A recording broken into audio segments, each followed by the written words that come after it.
I dream ప్రేక్షకులకు నమస్కారం. నేను Bonigela Salman mu mutual funds, PMS, AIF and GIFT City డిస్ట్రిబ్యూటర్‌ని. ఫ్రెండ్స్, ఈరోజు మనం సేవింగ్స్, ఇన్వెస్ట్‌మెంట్, స్పెక్యులేషన్ డిఫరెన్స్ చూద్దాం. నేను కొంతకాలంగా ఉద్యమంలాగా ఏం చెప్తున్నానంటే, సేవింగ్స్ వద్దు, ట్రేడింగ్ ఆర్ స్పెక్యులేషన్ వద్దు, ఇన్వెస్ట్‌మెంట్ చేసుకోండి అని చెప్తున్నాను. ఈ క్రమంలో భాగంగా జెన్ జెడ్ ఎస్పెషల్లీ యూత్‌కి కొంత ఫినాన్షియల్ అవేర్‌నెస్, ఫినాన్షియల్ ఎడ్యుకేషన్ ఇవ్వాలన్నది నా ఉద్దేశం. ఇప్పుడు చూడండి, సేవింగ్స్ ఇప్పుడు జనరల్‌గా ప్రజలేంటంటే కొంత సంపాదిస్తారు. ఎవ్రీ మంత్ సాలరీ‌లకు గాని, బిజినెస్‌లకు గాని సంపాదిస్తారు. ఖర్చు పెడతారు. ఈ క్రమంలో కొంతమంది ఏం చేస్తారంటే ఎక్కువ సంపాదిస్తారు. ఖర్చు తక్కువ ఉంటుంది. వాళ్ళకి డబ్బు మిగులుతుంది. ఒక రకం పీపుల్. రెండో రకం పీపుల్ ఏమిటంటే సంపాదించే మనీ కంటే ఖర్చు ఎక్కువ ఉంటుంది. అంటే వీళ్ళకి డబ్బు ప్రతి నెల కొంత అప్పు చేయాల్సి ఉంటుంది. జనరల్‌గా ఏమిటంటే ఎవరికైతే ఎక్కువ డబ్బొస్తుంది, ఖర్చు తక్కువ ఉంటుందో వీళ్ళేం చేస్తారంటే ఈ డబ్బుని బ్యాంకుల్లో గాని,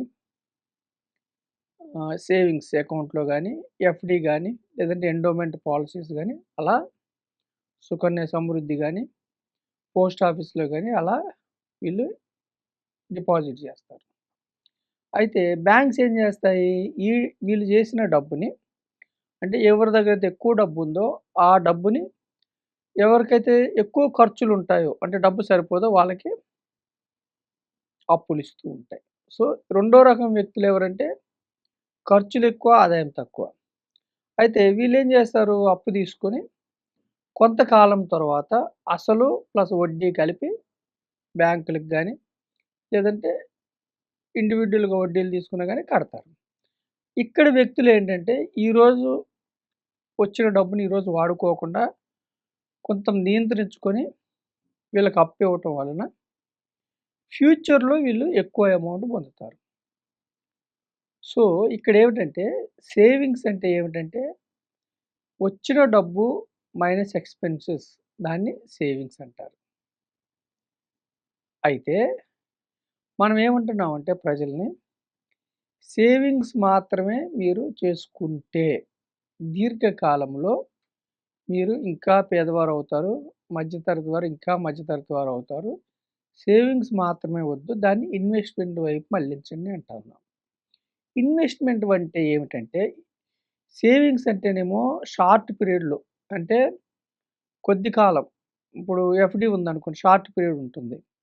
ఆర్‌డి కూడా అంతే, షార్ట్ పీరియడ్. లేదా బ్యాంక్‌లో దాచుకున్నారనుకోండి, వెంటనే లిక్విడిటీ అవుతుంది సేవింగ్స్‌లో. కానీ ఇక్కడేంటి సేవింగ్స్‌లో ఏంటంటే గ్యారంటీ రిటర్న్ ఉంటుంది. అంటే వడ్డీ గ్యారంటీ ఉంటుంది. కానీ తక్కువ వస్తుంది. సో, మనం ఏమంటున్నామంటే మీ యొక్క మీకు డబ్బు అవసరం షార్ట్ పీరియడ్‌లో లేకపోతే ఇన్వెస్ట్‌మెంట్ వైపు రండి అని చెప్తున్నాం. ఇన్వెస్ట్‌మెంట్ ఏంటంటే లాంగ్ టర్మ్. ఇన్వెస్ట్‌మెంట్ అంటే ఎట్లంటే ఒక రిటైర్మెంట్ కోసం, పిల్లల ఎడ్యుకేషన్ కోసం, లేదంటే కొంతకాలం ఒక 10 ఇయర్స్ తర్వాత ఒక డ్రీమ్ హౌస్. దీర్ఘకాలం చేసేదాన్ని ఇన్వెస్ట్‌మెంట్ అంటారు. ఇన్వెస్ట్‌మెంట్ అంటే ఏమిటంటే లాంగ్ పీరియడ్‌లో సేవింగ్స్ కంటే ఎక్కువ రావాలి. మీరు ఈరోజు కొన్ని కోరికలను వాయిదా వేసుకొని ఇన్వెస్ట్‌మెంట్ చేయటం వల్ల దీర్ఘకాలంలో ఈ సేవ్ చేసే వాళ్ళకంటే ఎక్కువ మంచి జీవితం జీవించాలి, మంచి రిటర్న్ రావాలన్నది ఇన్వెస్ట్‌మెంట్. ఇన్వెస్ట్‌మెంట్‌లో ఆప్షన్స్ ఏమున్నాయంటే 2 రకాల ఆప్షన్స్ ఉన్నాయి ఇన్వెస్ట్‌మెంట్‌లో. ఆస్తులు 2 రకాలుంటాయి. ఒకటి financial assets, 2 real assets. Financial assets అంటే ఏమిటంటే స్టాక్స్, షేర్లంటారు. స్టాక్స్ ఆర్ షేర్స్, లేదా బాండ్స్, లేదా ఎఫ్‌డీలు, ఇలాంటివి ఫైనాన్షియల్ అసెట్స్. రియల్ అసెట్స్ ఏమిటంటే గోల్డ్,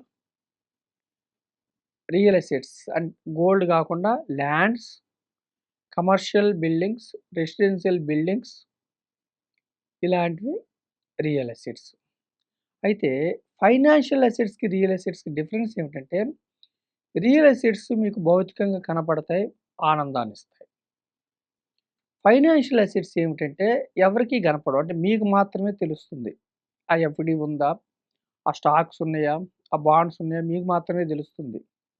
అయితే ఫైనాన్షియల్ అసెట్స్‌లో ఉన్న అడ్వాంటేజ్ ఏమిటంటే లిక్విడిటీ. అంటే మీకు డబ్బు అవసరమైనప్పుడు వెంటనే వెనక్కి తీసుకోవడానికి ఫైనాన్షియల్ అసెట్స్‌లో మీకు అనుకూలత ఉంటుంది. వేరాజ్ రియల్ ఎస్టేట్స్‌లో డిసడ్వాంటేజ్ అంటే లిక్విడిటీ ప్రాబ్లమ్. సపోజ్ మీరు ఒక ల్యాండ్ కొన్నారు. వెంటనే మీకు అవసరమైంది. అప్పుడు అప్పుడేమవుతుందంటే మీకు అవసరమైనప్పుడు వెంటనే లిక్విడిటీ అవ్వకపోయే అవకాశం ఉంది. ఒక 6 మంత్సో, ఒక 9 మంత్సో, 1 ఇయరో టైం తీసుకునే అవకాశం ఉంది రియల్ ఎస్టేట్స్‌లో. 2 అసెట్స్ ఇంపార్టెంటే ప్రజలకి. అయితే రియల్ ఎస్టేట్స్‌లో ఏమిటంటే ఇంకొకటి మనకు అవసరమైనప్పుడు మనం అక్కడ నడుస్తున్న రేటు అంటే గజానికింత లేదంటే ఈ యొక్క ఆహ్, ఆస్తి విలువ ఇంత ఉందన్నప్పుడు మనకు అవసరమైనప్పుడు డ్రాస్టికల్‌గా తక్కువకు అడిగే అవకాశం ఉంటుంది. వేరాజ్ ఫినాన్షియల్ అసెట్స్‌లో ఏమిటంటే అడ్వాంటేజ్ ట్రాన్స్‌పరెంట్‌గా ఉంటుంది. అంటే సపోజ్ ఒక షేర్ వాల్యూ ఈరోజు సమ్ ఒక రూ. 100 ఉందనుకోండి. మీరు అమ్మాలనుకున్నప్పుడు రూ. 100కి మనం సెల్ పెడితే అయిపోతుంది. అంటే ఫినాన్షియల్ అసెట్స్‌లో మీకు అడ్వాంటేజ్ ఏమిటంటే లిక్విడిటీ. రియల్ ఎస్టేట్స్‌లో డిసడ్వాంటేజ్ ఏమిటంటే లిక్విడిటీ. సో, ఆస్తులు 2 రకాలు. ఒకటి ఫైనాన్షియల్ అసెట్స్, 2 రియల్ ఎస్టేట్స్. అయితే ఇవి ఇన్వెస్ట్‌మెంట్సే. అంటే స్టాక్స్, క్యాపిటల్ మార్కెట్స్‌లో కంపెనీస్‌లో ఓనర్‌షిప్, బాండ్స్ ఇది ఇన్వెస్ట్‌మెంట్. దీర్ఘకాలం ఉండాలి. రెండవది ఏమిటంటే lands, commercial properties, residential properties, తర్వాత గోల్డ్, రియల్ ఎస్టేట్స్ ఇది కూడా ఇన్వెస్ట్‌మెంట్సే. సో, ఇన్వెస్ట్‌మెంట్స్ జేసుకోమని మనం ప్రజలకు జెప్తున్నాం. ఫినాన్షియల్ అసెట్స్‌లో ఇంకొక అడ్వాంటేజ్ ఏమిటంటే, పెద్ద మొత్తంలో మీ దగ్గర డబ్బు లేకపోయినా మీరు ఇన్వెస్ట్ చేసుకోవచ్చు. వేరాజ్, వేరాజ్ రియల్ ఎస్టేట్స్‌లో అంటే ల్యాండ్ కొనాలన్నా, ఇల్లు కొనాలన్నా, గోల్డ్ కొనాలన్నా మీకు పెద్ద మొత్తంలో డబ్బు కావాలి.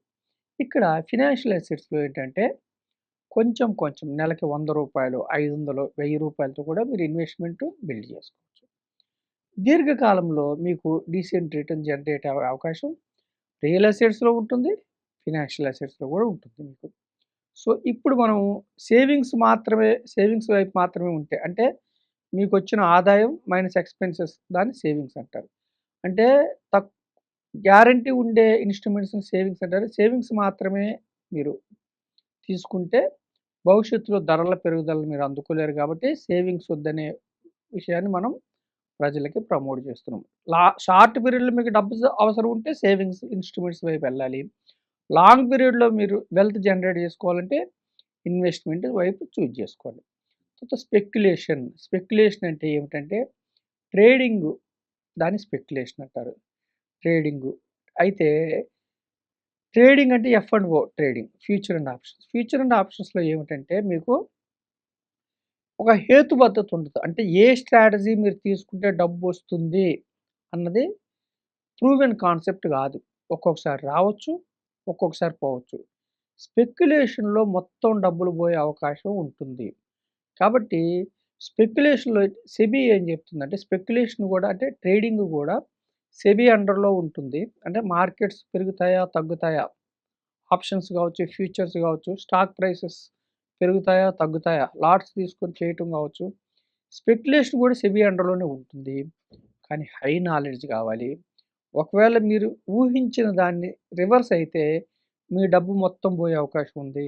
స్పెక్యులేషన్‌లో ఎక్కువ చేసే మిస్టేక్స్ ఏంటంటే లివరేజ్ పరపతి తీసుకొని ట్రేడ్ చేస్తారు. అక్కడ డబ్బు మీ చేతిలో ఉండకుండా బ్రోకర్ చేతిలో అంటే రివర్స్ అయినప్పుడు బ్రోకర్ సెల్ చేసేస్తా ఉంటారు. ఆపోజిట్ చేస్తూ ఉంటారు. సో, స్పెక్యులేషన్‌లో డబ్బు మొత్తం పోతుంది కాబట్టి స్పెక్యులేషన్‌కి ఒక సాక్ష్యం ఉండదు. అంటే ఖచ్చితంగా వస్తుంది అన్న సాక్ష్యం లేదు. ఊహ మాత్రమే స్పెక్యులేషన్. కాబట్టి మనం ప్రజల్ని ఏమంటున్నామంటే స్పెక్యులేషన్ వద్దు. ట్రేడింగ్ వద్దు. చేసుకునే వాళ్ళు చేసుకుంటారు. నేను నేను యూత్‌కి జెడ్ పీపుల్‌కి 10-15 ఇయర్స్‌లో ధనం సంపాదించుకోవాలంటే ఇన్వెస్ట్‌మెంట్ వైపు రండి అంటున్నాను. ఎందుకంటే మనం చూస్తున్నాము గత 6 నెలల నుంచి, 1 ఇయర్ నుంచి యుద్ధం వల్ల గావచ్చు, ఏఐ వల్ల గావచ్చు ఎంతోమంది సాఫ్ట్‌వేర్ ఉద్యోగాలు లే ఆఫ్స్ అవుతున్నాయి. వేలల్లో, లక్షల్లో ఉద్యోగాలు పోతున్నాయి. ఒక్కసారి వాళ్ళు రోడ్డు వస్తున్నప్పుడు ఇబ్బందవుతుంది. అందుకని మనం ఏం చెప్తామంటే ఇన్వెస్ట్‌మెంట్ వైపు ఉండి ఫినాన్షియల్ అసెట్ బిల్డ్ చేసుకోండి. అసెట్స్‌లో రియల్ అసెట్స్ మంచిదే, ఫినాన్షియల్ అసెట్స్ మంచిదే. స్పెక్యులేషన్ వైపు ఉంటే టోటల్ అమౌంట్ ఎరోడ్ అయ్యే అవకాశం ఉంది కాబట్టి స్పెక్యులేషన్ వద్దు. అలాగే సేవింగ్స్ వద్దు. ఇన్వెస్ట్‌మెంట్ వైపు రండి.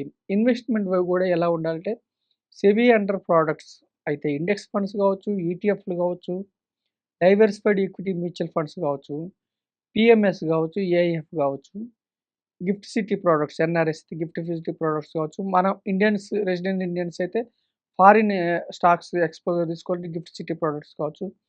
మేనేజ్డ్ పోర్ట్‌ఫోలియో ద్వారా మీరొస్తే దీర్ఘకాలంలో ఇన్వెస్ట్‌మెంట్ ద్వారా మంచి రిటర్న్ సంపాదించుకునే అవకాశం ఉందని నేను ప్రజలకు తెలియజేస్తున్నాను. Thank you very much. And for more videos, Please subscribe to iDream. Please subscribe to iDream. Please subscribe iDream. And please subscribe to iDream. For more videos, subscribe to iDream. please like, share and subscribe to the channel. Congratulations, iDream. Subscribe to iDream. Subscribe to iDream. So subscribe to iDream Media. iDream team అందరికి huge congratulations. Please subscribe iDream Media. Please subscribe to iDream. Subscribe iDream. Please subscribe to iDream. iDream అంటే నా కళల channel subscribe చేసుకున్న నోరు తిరుగుతలేదు. మీరైతే గంట గుర్తు కొట్టండి. For more such videos, please subscribe to iDream. Subscribe to iDream. Please subscribe to iDream. Please subscribe iDream Media. Please do subscribe to iDream. Please subscribe to iDream Media. For best entertainment and information, please subscribe iDream. And don't forget to subscribe to iDream.